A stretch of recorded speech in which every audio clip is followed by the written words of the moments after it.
시청자 여러분 안녕하십니까? 벌써 겨울 초입에 들어선 듯 날씨가 차갑습니다. 독감과 코로나 환자의 수도 급증했다고 합니다. 건강 잘 챙기시길 바랍니다. 이번 주 뉴스 비하인드에서는 대통령과 여당 혁신위원장의 대구 방문 소식과 대구시의회 행정사무감사 소식을 살펴보겠습니다. 그리고 토크와이드 코너에서는 차상로 성원학원 진학실장으로부터 의대 정원 확대와 2028 대입제도 개편안으로 큰 변화가 예고되는 입시 판도를 살펴보겠습니다. 시사톡톡 지금 시작합니다.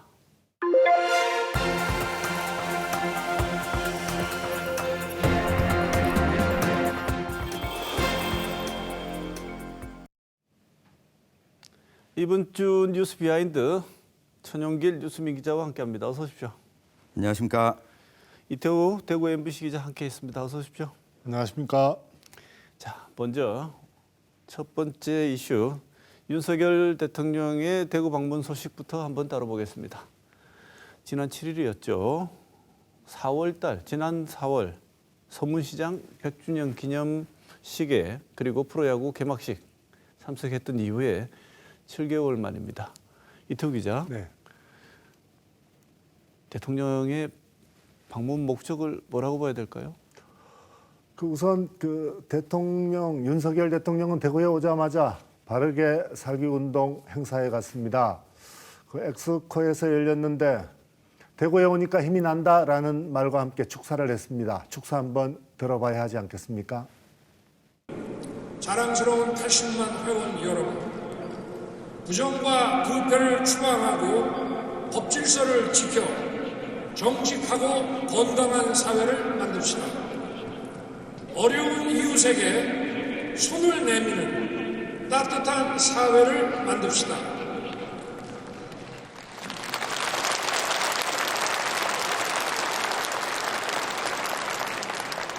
바르게 살기 운동이 지금 가짜 뉴스 추방에도 앞장서고 있는 것으로 압니다.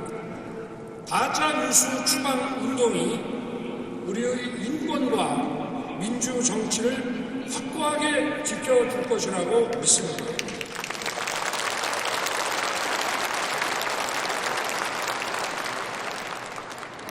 우리 정부는 바르게 살기 운동의 진실, 질서, 화합이라는 3대 정신과 바르게 살기 운동이 지향하는 목표와 가치를 적극 지지하고 응원합니다. 우선 가짜 뉴스 추방이라는 말에 주목하게 됩니다. 바르게 살기 운동이 시작된 것은 지금부터 31년 전이죠. 1989년인데 이 단체의 전신을 보면 사회정화위원회입니다. 전두환 씨가 정권을 잡자마자 만든 단체인데 익히 잘 알고 있는 운동이죠. 삼청교육대를 만든 것이 바로 이것이기도 합니다. 이런 역사를 가진 단체에 가서 가짜뉴스 추방이라는 말을 합니다. 요즘 언론계는 이 가짜뉴스 때문에 여러 가지 말들이 나오고 있는데요. 관변단체나 아니면 정부가 이 가짜뉴스라는 낙인을 찍고 그 언론사에 대한 수사를 하고 글을 쓴 사람이나 책임자에게 문책을 하고 마지막으로는 그 언론사 대표를 바꾸는 그런 행태가 쉽지 않게 볼 수 있는 겁니다. 네, 이번 행사 끝나고 또 이슈가 됐던 분이 박근혜 전 대통령이었는데 이유가 윤석열 대통령이 이 행사 직후에 박근혜 전 대통령을 만나러 갔죠, 천 기자? 맞습니다. 지난달 26일 서울 국립현충원에서 열렸던 박정희 전 대통령 이 추모식에서 만난 이후에 불과 2주 만에 또 만났습니다. 이 박근혜 전 대통령과 윤석열 대통령이 약 1시간 동안 이야기를 나눴는데요. 이 여당에 대한 지지도 하락 분위기를 좀 되돌리고 이 보수 우파를 좀 보듬는 행보로 풀이가 되고 있습니다. 특히 이 총선을 앞두고 무소속 총선 출마설이 나오고 있는 이 최경환 전 경제부총리, 우병우 전 민정수석에 대한 좀 견제 심리가 작용한 것 아니냐 이런 해석도 나오고 있습니다. 만남 후에 기자들과 만나서 최근 좀 논란이 되고 있는 서울 몸집 키우기, 지역 균형 발전, 그리고 이 국민의힘 내부의 혁신과 관련해서 이 다른 현안에 대해서는 이 별다른 언급을 또 하지 않았습니다. 윤석열 대통령이 이 대구를 방문한 다음 날이죠. 인요한 혁신위원장이 또 대구를 찾았습니다. 우리 교수님께서 근무하고 계시는 경북대학교에 방문해서 청년들과 간담회를 진행을 했는데 사실 이 간담회도 간담회였지만 홍준표 대구시장을 만난 것이 화제가 됐습니다. 직접 대구시청 상격청사를 찾아서 이야기를 나눴는데 홍준표 시장은 윤석열 정부가 들어오고 나서 듣보잡들이 나서서 설치는 바람에 당이 다 깨졌다 이런 말을 했습니다. 직접 한번 들어보겠습니다. 문제가 생기면 중진들이 역할을 조정하고 여야 타협을 하고 이렇게 돼야 되는데 그 역할이 전혀 없어요. 그러니까 윤 대통령 들어오고 난 뒤에 당의 소위 위계 질서가 무너지고 당의 허리가 없어졌어요. 허리가 튼튼해야지 사람도 이게 건강한데 당의 허리가 없어졌어요. 그런데 당의 허리가 없어진 가장 큰 배경은 윤석열 정부 들어오고 난 뒤에 덮보잡들이 나서서 중진도 군기를 잡았다. 초선도 설치고 원에도 설치고 대통령하고 거리가 좀 가까웠다고 그 사람들이 설치는 바람에 당이 지금 위계 질서가 다 깨지고 개판이 돼버렸어요. 이거 회복하기 어려울 겁니다. 어려울 겁니다. 그리고 지금 이준석 전 대표 같은 경우에는 얼마나 많은 덮보잡들이 나서서 조리돌림을 했습니까? 네, 이 듣보잡들 그리고 설친다, 개판 이런 표현들 보통 방송에서 잘 안 쓰는데 이 홍준표 대구시장이 이야기를 하면 좀 용납이 되는 것 같습니다. 인요한 혁신위원장이 홍 시장에게 연말까지 좀 도와달라고 여러 번 부탁을 했는데요. 일단 홍준표 대구시장은 지금 박사님 만나서 이야기 드리는 게 도와드리는 겁니다 라고 말했습니다. 우리 청 기자 갑자기 이 성대모사 할 때마다 지금 깜짝깜짝 놀랍니다. 이 홍 시장하고 임요한 혁신위원장하고 만나서 그 중요한 주제 중에 하나가 이준석 전 대표 아니겠습니까? 그렇습니다. 그런데 이제 홍준표 시장은 이준석 전 대표가 내년 총선에서 상당히 큰 변수가 될 것이다 이렇게 본 것 같은데요, 더 기자? 금방 그 화면에서 보셨듯이 홍준표 대구시장은 그 이 전 대표가 당 안에서 듣보잡들에게 조리돌림을 당했다. 그리고 모욕을 받았다. 이런 표현을 썼습니다. 그 당이 듣보잡들을 동원해서 이준석 전 대표에게 성상납이라는 주홍 글씨로 딱지를 붙이고 경찰에 고발하고 또 수사를 받게 하고 이런 일들을 당하게 한 이 전 대표가 국민의힘으로 다시 돌아올 수 있겠느냐라고 내다봤습니다. 그 이준석 전 대표가 만약에 그 신당을 창당하게 되면 내년 선거를 앞두고 국민의힘에 아주 치명적인 타격이 될 것이라고 홍준표 대구시장은 내다봤습니다. 한번 보시죠. 지금 이준석이 신당 만들면 김기현 대표는 먹잇감 됩니다. 그거는 김기현 대표는 이준석이 못 당합니다. 그 먹잇감 될 수밖에 없어요. 그럼 총선이 되겠어요? 지금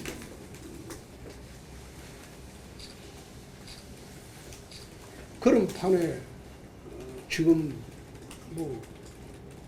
박사님이 나서서 수습하려고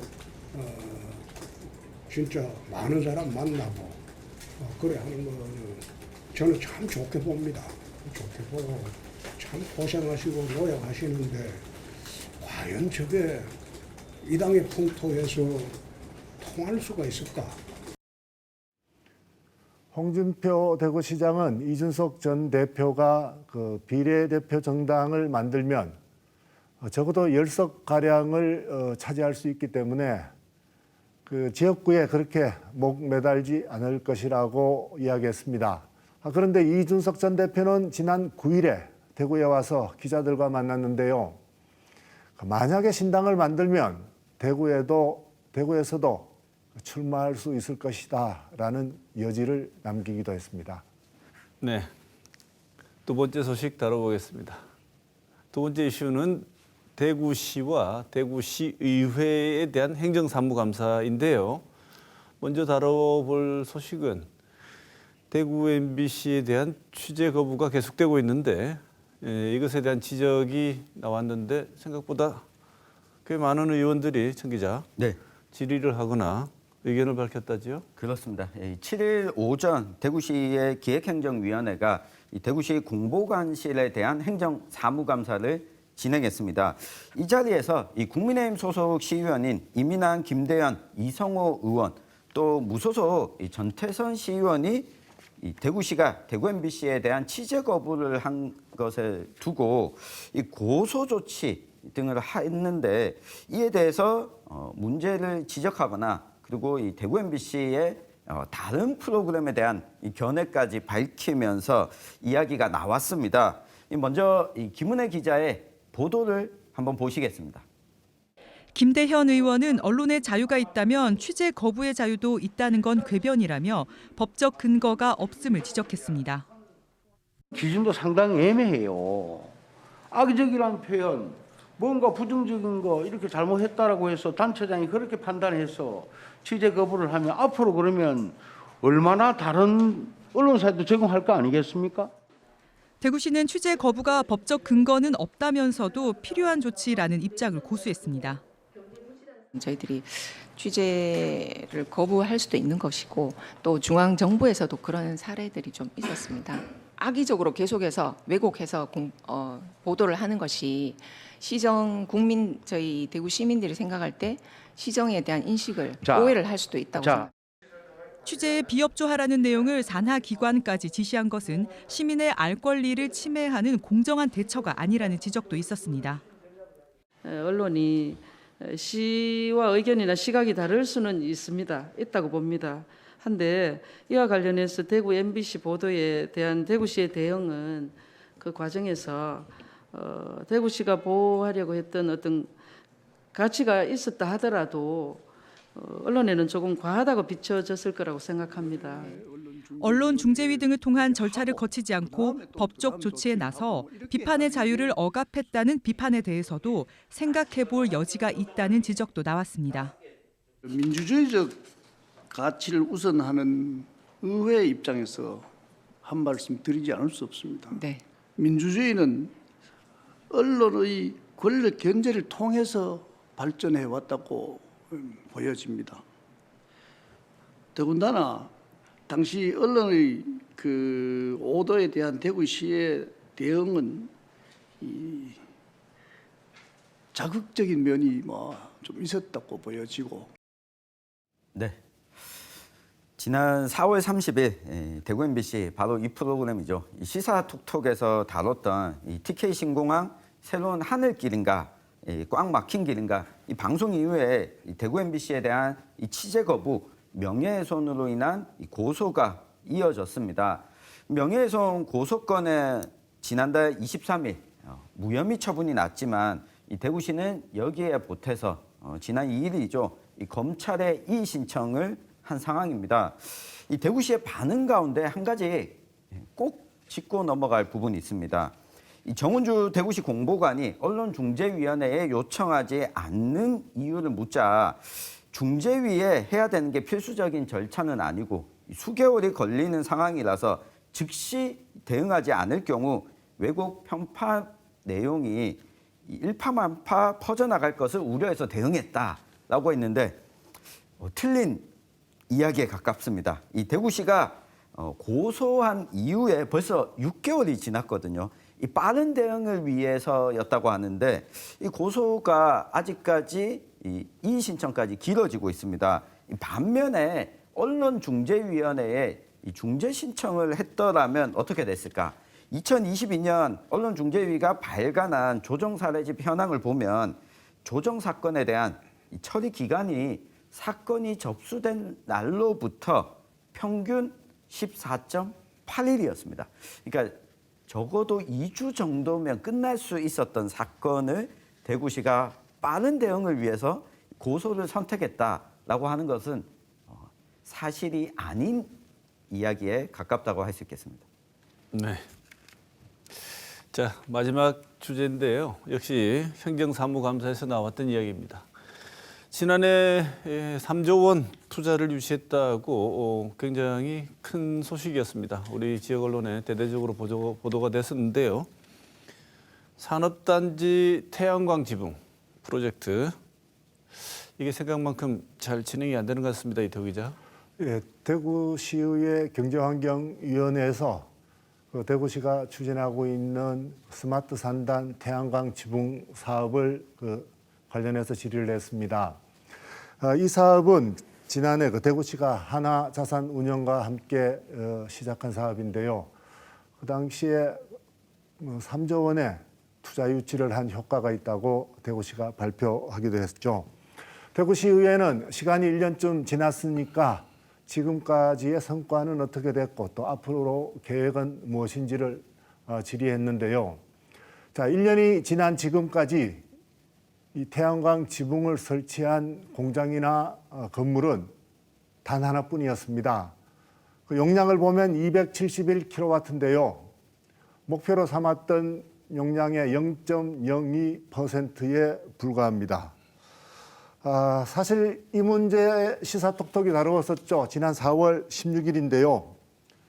대구 3조 원 태양광 프로젝트 사업이라는 제목으로 다뤘는데 그 당시에 홍준표 대구시장은 이 사업을 아주 장밋빛으로 표현을 했습니다. 한번 보시죠.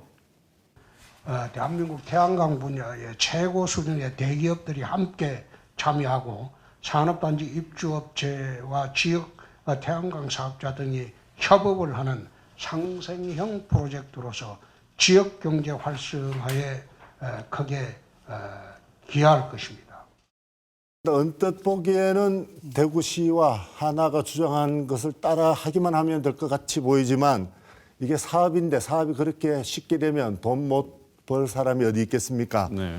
또 이런 사업이 예전에 없었던 것도 아닙니다. 에너지관리공단 등 그 많은 업체들이 이런 사업을 하기 위해서 노력을 했지만 실질적으로 성공을 했던 사례는 없었다고 보면 됩니다. 왜냐하면은 이들 공장들은 아주 낡아서 먼저 그 안전구조 진단을 해야 합니다.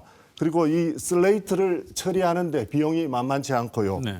또 낡은 건물에 이 태양광을 올리기 위해서 뼈대는 낡았는데 태양광을 올려서 공장을 만들어서 20년 또 30년을 쓸 수 있다.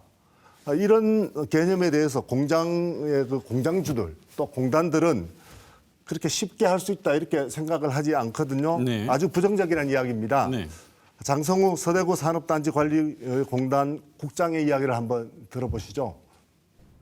조업을 중단해야 되는 그런 상황이 있단 말입니다. 그러니까 현실과는 너무 그러한 부분들에 대해서 공사 기간도 길어질 것이고 또 그런 부분에 대해서 안전 보강을 해서 구조 보강을 하는 부분에 대해서도 비용도 많이 들어가고 해서 과연 태양광 에너지 이 부분에 대해서 임대업이 가능한지를 건물주들은 그렇게 생각을 하지 않는다는 얘기. 네, 앞서 살펴본 것처럼 이런 우려들이 있었는데 실제까지 좋지 않자 대구시의 행정사무감사에서 지적이 나온 건데요. 이와 관련해서 이 최훈백 대구시 미래혁신실장은 하나자산운용에서 2025년 12월까지 이 프로젝트를 제안했지만 지금 펀딩에 약간 좀 어려움을 겪고 있다. 하나에서 해결 방안을 모색하기 위해서 몇 차례 회의를 진행하고 있다고 설명을 했습니다.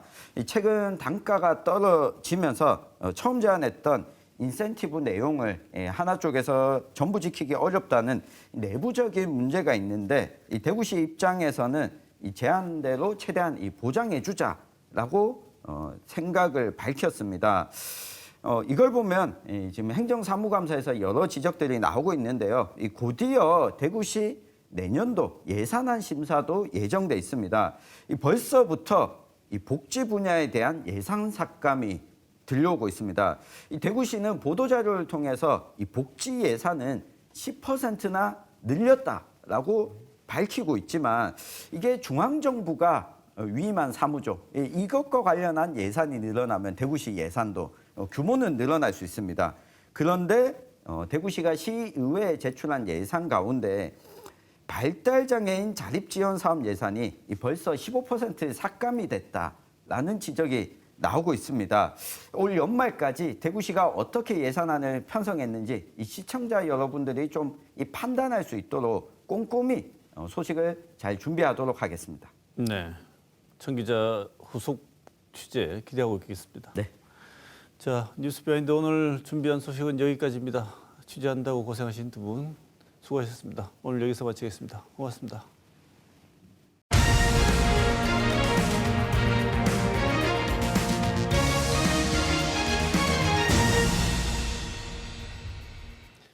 정부가 2025학년도 의과대학 정원 확대를 추진하고 2028학년도 대입제도 개편안을 발표하면서 입시판이 요동치고 있습니다. 이렇게 변화가 있는 입시 제도에서 어떤 점을 주의하고 앞으로 어떻게 대비를 해야 될지 오늘 살펴보겠습니다. 차상로 총원학원 진학실장 모셨습니다. 어서 오십시오. 네, 반갑습니다. 네. 지난달 그리고 또 지난달 비롯해서 앞으로 계속 주목이 되겠습니다만 수험생을 둔 부모는 물론이고 우리 사회 전반에 의과대학 정원을 확대하겠다는 얘기는 많은 이야기들을 남겼습니다. 지금도 진행 중이고요. 굉장히 뜨거운 소식인데 일단 이 뜨거운 소식 먼저 한번 짚어보고 가겠습니다. 우리 차상로 실장님 보시기에 입시 제도에 도대체 어떤 영향을 주길래 이 의과대학 정원 확대가 이렇게 이슈가 되는 거고 구체적으로 어떤 방향으로 영향을 줄지 먼저 말씀 좀 들어보겠습니다. 네, 이 의대는 최상위권만 준비하는 것이 아니라 상위권 또 그런 학생이 또 빠지고 이러면 연쇄적으로 아마 최하위권까지 영향을 미칠 정도로 이 파급 효과는 크다고 볼 수 있겠습니다. 이 의대 전공 말고 또 다른 전공을 준비했던 학생들 입장에서도 전체적으로 이제 커트라인이 좀 낮아지는 그런 도미노 현상까지 아마 발생할 것으로 예상됩니다. 정부는 해마다 300에서 500명 정도 정원을 검토하고 있는 걸로 알고 있습니다. 의대 모집 정원이 한 1,000명 정도가 이게 이제 늘어났을 경우 서울대, 연세대, 고려대 자연계열 학생들 2명에서 1명 정도는 지원할 수 있는 수준만큼 이렇게 확대된다는 이야기로 볼 수가 있겠습니다. 이렇게 되면 확실히 이제 이과 계열 상위권 학생들에게는 의대 진학의 문은 많이 이제 넓어진다고 볼 수 있겠습니다. 또한 이렇게 되면 의대를 지원할 수 있는 점수권이 많이 낮아진다고 볼 수 있겠습니다. 지역의 개명된 이제 교과 전형의 이제 지역이 이제 컷이 보면 1.47이었습니다. 1.47은 굉장히 이제 높은 수준입니다. 1.5 미만이어야 되는데 이렇게 되면 상당히 이제 지금까지 교과 전형으로 진학하기 어려웠는데 1,000명 정도 정원이 늘어나게 되면 1점 중후반대도 이제 교과 전형으로 갈 수 있다는 그런 이제 결론이 나타납니다. 이래 되면 이제 지금까지 내신으로 가지고 대학 진학이 어려웠던 수험생들에게 많은 기회가 아마 주어질 것으로 그렇게 보여집니다. 네. 그리고 또 이제 반면 의대 인원이 이제 확대되면 아무래도 이제 의사라는 직업이 고소득이고 안정적인 역량으로 인해 가지고 이공계열보다는 의학계열로 눈을 돌리는 이제 최상위권 수험생들이 늘어나고 또 대학에 다니면서 이제 사수를 할 수 있는 학생들이 아마 더 합류할 것으로 전망되어집니다. 네. 지금 계속 말씀 나누고 있는 주제가 의대 정원 확대로 인한 대입에 미치는 영향 문제를 다뤄보고 있는데 그도 그럴 것이 이게 이 연쇄 효과도 연쇄 효과지만 정원 자체가 늘어나게 되면 각 학교가 의대생을 뽑기 위한 장치를 또 고안할 것으로도 보이는데요. 왜냐하면 지금 교육부가 밝힌 어떤 진행 방향을 미루어서 짐작해 보면 수능 변별력이 실장님 좀 전에 말씀하셨습니다만 변별력을 유지할 수 있는 것은 초고난도 문제 이외에도 얼마든지 다른 방식으로 난이도는 조정할 수 있지만 대체적인 추측은 그래도 수능의 변별력이 조금 약화되지 않을까. 이런 얘기들을 특히나 의대에 갈 만큼 되는 성적 되는 학생들의 그 최고 수준의 성적을 이렇게 변별하는 데는 특히나 어렵지 않을까 이런 우려들이 있어서 그렇다면 대학에서 우리는 그런 학생들을 선발을 위해서 또 다른 장치를 추가하겠다 이런 움직임도 보일 것으로 보이는데 이렇게 되면 또 이제 약순환이 또 이제 시작될 것으로 보입니다. 근데 실장님 보시기에는 정시 모집에서마저도 수능 점수만으로는 변별이 불가능하니 우리는 또 다른 요소 추가하겠다 이런 움직임이 있을 것이라는 예상 어떻게 평가하십니까? 네. 그 이제 개편된 그 대입안을 보게 되면 현재 중학교 2학년이 치르는 2028학년도 수능부터는 수학의 범위가 줄어듭니다. 수학의 범위가 줄어들고 탐구 과목도 보면 고등학교 1학년 범위로 통합과학, 통합사회 위주로 개편되기 때문에 상위권 학생 입장에서는 변별력이 좀 다소 떨어진다고 볼 수 있겠습니다. 그뿐만 아니라 의대 정원이 이제 2025학년도부터 1,000명 이상 이제 정원한다고 봤을 경우 수능의 변별력은 더 아마 약화될 것이라는 전망이 많습니다.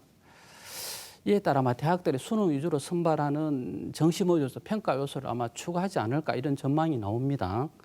왜냐하면 학교 점수 보기 이제 굉장히 좁을 가능성이 크기 때문에 상위권 의대라든지 또 상위권 대학 입장에서는 수능의 변별력이 약화되는 추세가 이어진다면 학생부를 활용하거나 면접 전형을 아마 추가할 가능성이 높다고 봅니다. 또 상위권 대학으로 동점자가 또 많이 발생한다면 이걸 보완하기 위해서 아마 내신의 변별력으로 하려는 움직임이 아마 더욱더 나타날 것으로 예상되어집니다.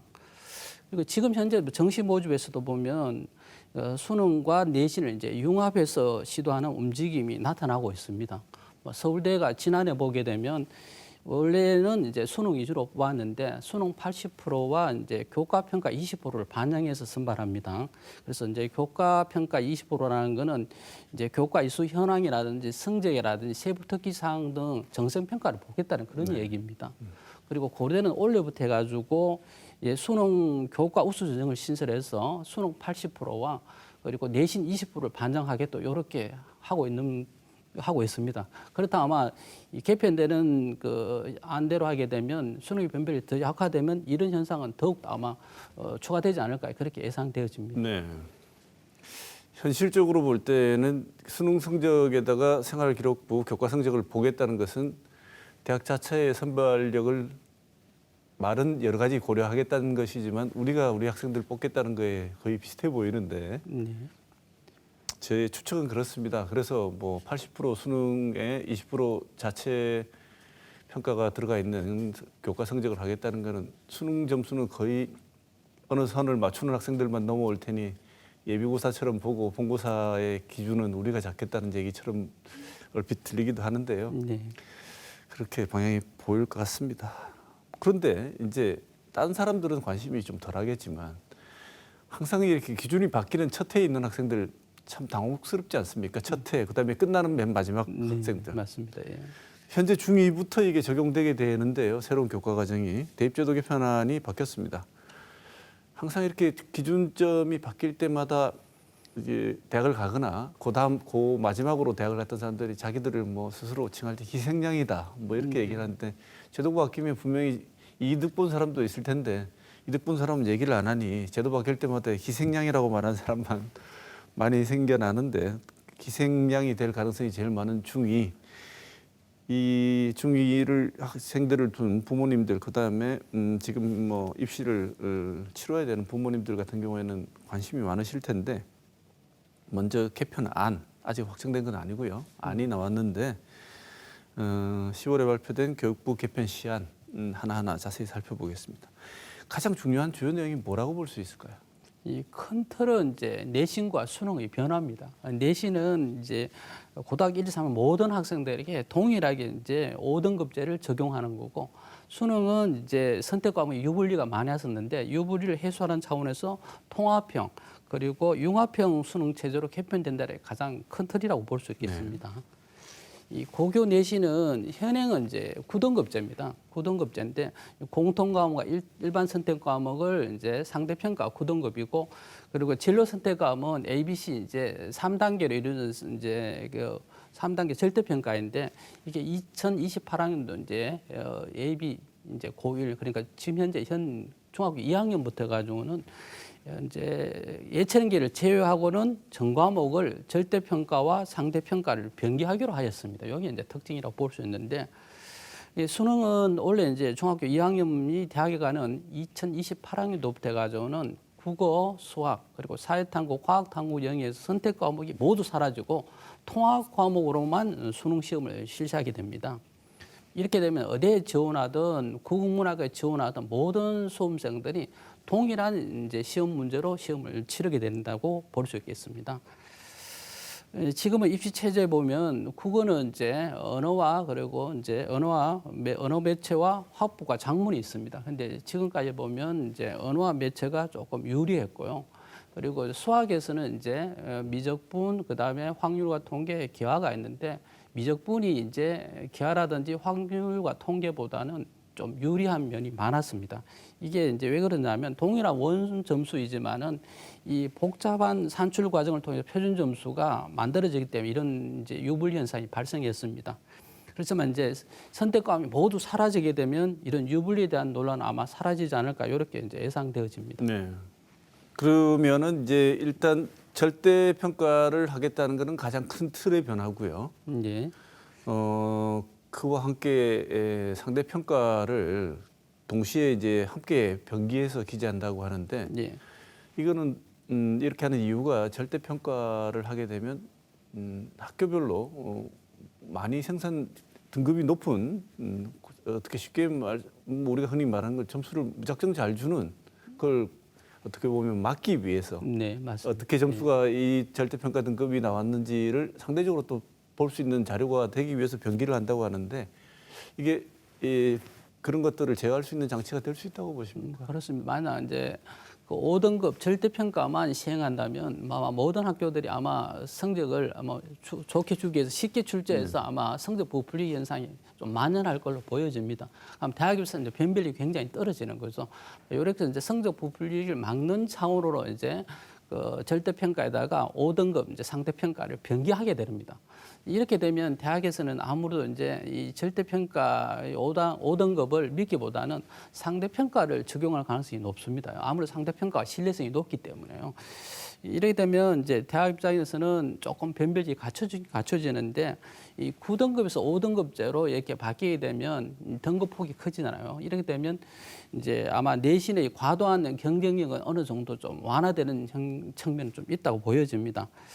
그리고 지금까지 보면 이제 소인수 과목이라든지 학교 전체 이제 인원이 작은 학교는 1등급 받기 어렵습니다. 왜냐하면 1등급이 4% 이내이기 때문에 이런 이제 그러면 이제 이 개편된 교과 과정에는 1등급이 10%까지거든요. 그리고 2등급은 또 이게 34%까지 폭이 넓어지기 때문에 등급받기 쉬워지기 때문에 아마 소규모 학교라든지 소인수 과목을 선택해도 유불리 부분은 조금 완화되지 않을까, 이런 측면이 굉장히 많아집니다. 근데 단점은 이제 현행 이제 9등급은 1등급은 4% 이내고 2등급은 이제 5%에서 11% 이내입니다. 근데 여기 이제 28학년도 이제 보게 되면 1등급은 이제 10%까지 되고 2등급은 34%. 폭이 넓어지게 되면 이게 동일한 점수를 가진 학생들이 굉장히 많아지는 거죠. 그러면 이제 아마 대학 입장에서 상위권 대학에서는 동일한 학생들을 많이 지원하던 변별력을 좀 갖추기 위해 가지고 이 교과 전형에서 정성평가를 도입하실까, 이렇게 보여집니다. 그러면 이제 현행 이제 중학교 2학년들이 대학에 가서는 이제 이런 반영되는 부분이 있기 때문에 아마 고등학교 교육에 있어 가지고 수행 평가라든지 뭐 세부 특기상 이런 부분을 더 또 중점적으로 해야 될 부분이 아마 생겨날 것 같습니다. 네. 일단 지금 방향대로라면 거의 고교 학점제가 파행 혹은 원래 도입 취지와는 정반대되는 방향으로 갈 가능성이 있고 그런 걸 막으려고 한다면은 사실상 껍데기만 남을 가능성이 크다. 그렇게 보여집니다. 네. 이게 뭐 제도가 발표되면요, 이 그 보완 한 단계 더 나아가는 게 아니고 반대로 가는 정책들이 1, 2년 지나면 나와가지고 정말 수험생을 둔 부모님들이 갈피를 잡기가 힘들 정도인데 특히나 또 지도하시는 분들, 학교 현장에 계신 분이나 이렇게 차 실장님 같이 진로 설계하시는 분들도 이거 어떻게 하란 말이냐 이런 생각이 들 것 같은데 이제 아까 말씀하신 것처럼 수능에서도 가장 큰 변화, 과목 선택 없어진 것도 그렇습니다. 이제 통합사회, 통합과학으로 치러진다는 거죠. 네. 그러면 전공마다 선행 고등학교에서 좀 이런 정도의 기초는 쌓고 와야 된다는 선행 과목, 요구 과목이 조금씩 다른데요. 아직까지도 이 입시를 하는 대학에서는 이 자기 과들마다 그 해당 학과에서 우리 학과는 이 과목을 좀 중시해서 보겠습니다를 표시하고 있지 않습니까? 네. 그래서 이 과목에 재능이 있는 학생들이 더 오면 우리 학과에는 유리한 평가를 받을 수 있다고 공지하고 있는데 그 이유가 우리 학과는 이 과목들의 성적이 좋은 학생이 이런 재원들이 필요하다는 거에 대한 이 입장 표명인데 이렇게 되면은 학과에서 원래 이 전혀 전혀 기초가 준비 안 된 학생들이 들어와 가지고 지금도 뭐 벌써 그런 일이 있습니다. 뭐 유명 대학의 문과 합격생이 전원 이과생인 이런 상황이 벌어지고 있으니까요. 이런 경향은 어떻게 될 것이라고 보십니까?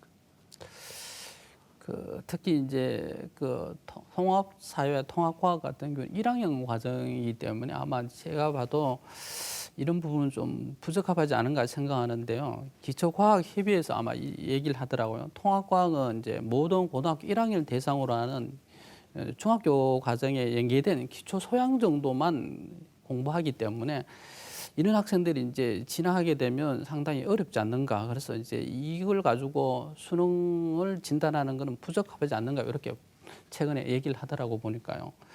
이 통합과학만 수능에 반영되면 2022 개정 과정에 있는 이제 일반 선택 과목이라든지 진로 선택 과목의 관심이 아무래도 줄어들 수밖에 없습니다.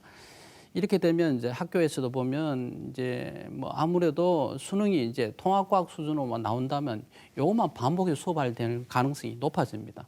사실 여공계 학생들 입장에서는 기초 수학능력이 부족할 수밖에 없는데 일반 선택이나 진로 선택 과목이 좀 어느 정도 이렇게 이수를 하고 돌아야 이제 대학 전공 수업이 어느 정도 따라갈 수 있는데 기초만 열심히 하고 온 그런 현상이기 때문에 아마 부적합하지 않은가 이렇게 또 보여집니다.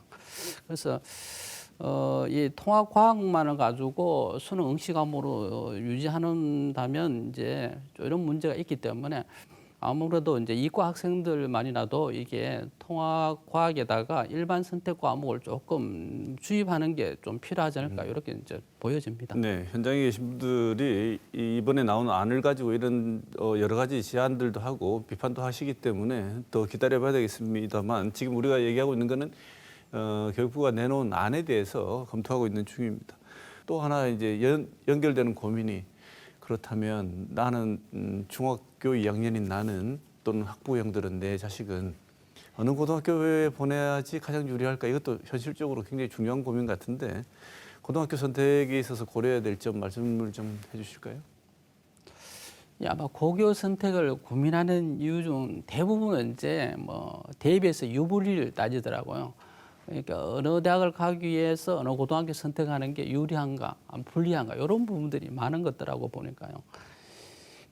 아마 지금 내신의 등급 범위가 이제 보면 예전에 이제 2등급을 받으면 이제 바뀐 입시들은 1등급이 된다고 이렇게 보여지는데 제가 보니까 서울 소재 상위 11개 대학, 우리 상위권 11개 대학이라는데 원래 기준으로 보니까 뭐 내신으로 따지면 2점 초반 정도, 초중반 정도 돼야 합격한 걸로 이렇게 보여지는데 이걸 이제 치환하게 되면 개편되는 이제 그 내신에 치환하게 되면 1등급 정도. 그러니까 지금 현재 2등급이 개편되는 이제 그 내신 호감이 10%까지니까 이제 1등급 안에 드는 거죠. 만약 상위권 대학으로 목표를 한다면 여전히 이제 개편되는 이제 내신은 1등급 안에 들어야 되는 거죠. 지금 현행은 2등급이면 되는데 그러면 1등급 들어야 상위권으로 갈 수 있다면 여전히 이제 경쟁력이 높아지는 거죠. 그래서 이 완화는 되었지만은 여전히 이제 내신의 변별이 높아지기 때문에 내신을 잘 받는 학교가 이게 무엇보다 또 중요한 것 같아요. 그래서 만약 수시를 염두에 둔다면 아무래도 이제 내신 관리가 좀 잘 되고 쉬운 학교를 선택하는 게 아마 바람직할 것 같고요. 그러니까 아무래도 이제 뭐 내신 좀 받기 힘들기 때문에 오히려 수능을 준비해서 정시로 생각하고 있는 이런 학생들은 대학 진학률이 높은 이제 학교를 선택하는 게 좋을 것 같습니다. 왜냐하면 대학 진학률이 높다는 거는 해당 학교 학생들의 성적이 우수하다는 걸 입증하기 때문에 유리하지 않을까 이렇게 보여집니다. 이런 학교들은 이제 정시에 집중하면서 수능 성적 올리기가 좀 유리한 측면이 많기 때문에 이런 학교를 선택하고 아니면 우수한 교과 과정이라든지 그리고 좋은 이제 면학 분위기가 형성되어 있는 학교를 선택하는 게 수능 측면에서는 좀 바람직하지 않을까 이런 걸 고려해서 아마 고등학교 선택해야 될 것 같습니다. 네. 이미 고등학교를 선택하실 때 주요 전략이 정시냐 수시냐가 있어야지 고등학교 선택까지도 전략적으로 가능할 것이라는 말씀을 주셨는데 네. 개편안 나오면 좀 전에도 말씀드렸습니다만 제일 불안한 사람들, 재수하면 완전히 바뀐 체제에서 시험을 쳐야 되는 사람들, 지금 중3들입니다. 네. 중3들은 그래서 오히려 중2보다 우리는 재수를 하거나 올해 못 가면 완전히 바뀐 체제로 다시 해야 된다 이런 얘기들을 하고 있을 텐데 지금 중3 학생들한테 어떻게 얘기를 해주고 싶으신지요? 이 새로운 개편안이 이제 중2부터 적용이 되는데 그러면 현 고3 학생들은 아마 현행 수능과 내신을 마지막 치르는 아마 세대가 될 것 같습니다. 당일도 들어가 버리면 괜찮은데 이제 재수를 하게 되면 이제 이 바뀐 입시 제도의 시험을 치러야 되는 거죠. 이제 내신도 이제 9등급에서 5등급으로 바뀌죠. 수능도 이제 완전히 2022 개정 과정에 의한 교과 과정에서 이제 수능이 출제되기 때문에 배우지 않은 내용들이 많기 때문에 이런 부분들이 굉장히 아마 부담스러울 것 같습니다. 그래서 이게 아마 당일도 제가 봤을 때는 재수하지 않고 이제 들어가는 게 가장 좋긴 좋은데 사람이라는 게 알 수가 없으니까요. 그래서 아마 고등학교에서 제가 좀 어떻게 좀 신경을 쓰라고 할 수 있는 부분은 일단은 이제 진로 과목 같은 경우는 좀 지금 개편되는 것보다는 쉬울 수 있는데 ABC 이제 성취도로 나오고 절대평가거든요. 근데 개편되는 안은 이제 상대평가와 절대평가 5등급이 같이 병기가 됩니다. 근데 이제 현행 이제 중3들은 절대평가이기 때문에 성취도를 받기가 좀 쉽습니다. 그래서 진로는 자기가 좀 관심 있는 분야를 이렇게 선택하고 바람직하고 그리고 이제 반대로 이제 좋은 등급을 받아야 되는 그런 과목들은 나중에 이제 재수를 하게 되면 등급을 갖고 가기 때문에 또 인원수 좀 많고 그리고 내신을 끌어올리기 좋은 과목을 아마 고등학교 가서 선택할 수밖에 없습니다.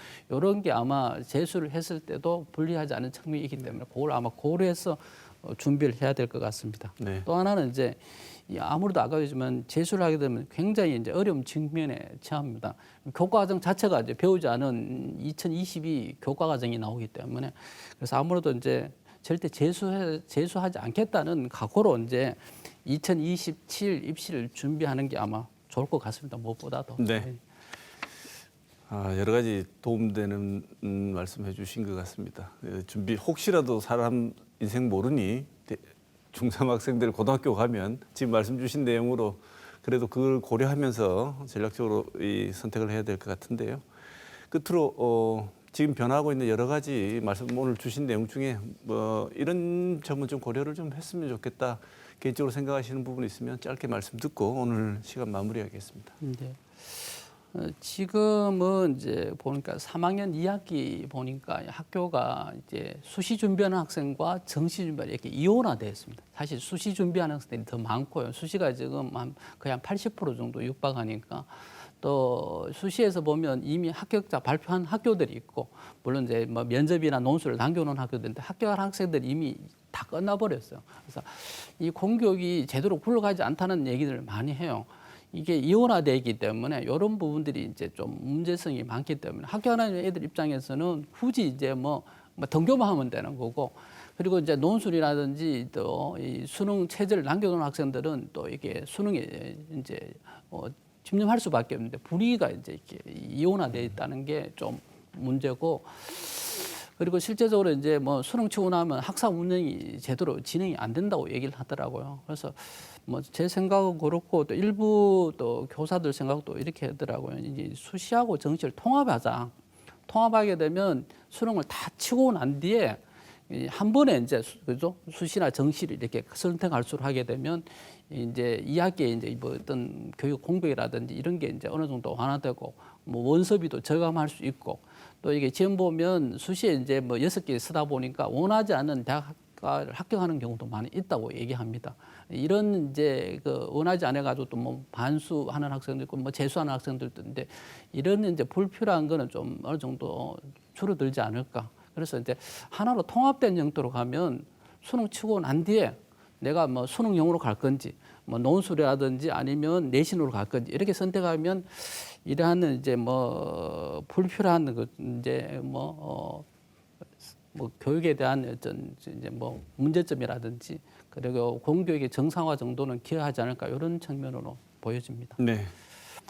자, 오늘 토크와이드 차상로 성원학원 진학실장 모시고 확 바뀔 예정인 대입 제도에 대해서 어떤 준비가 필요한지 여러 가지 좋은 말씀 들었습니다. 오늘 말씀 감사드립니다. 고맙습니다. 네, 감사합니다.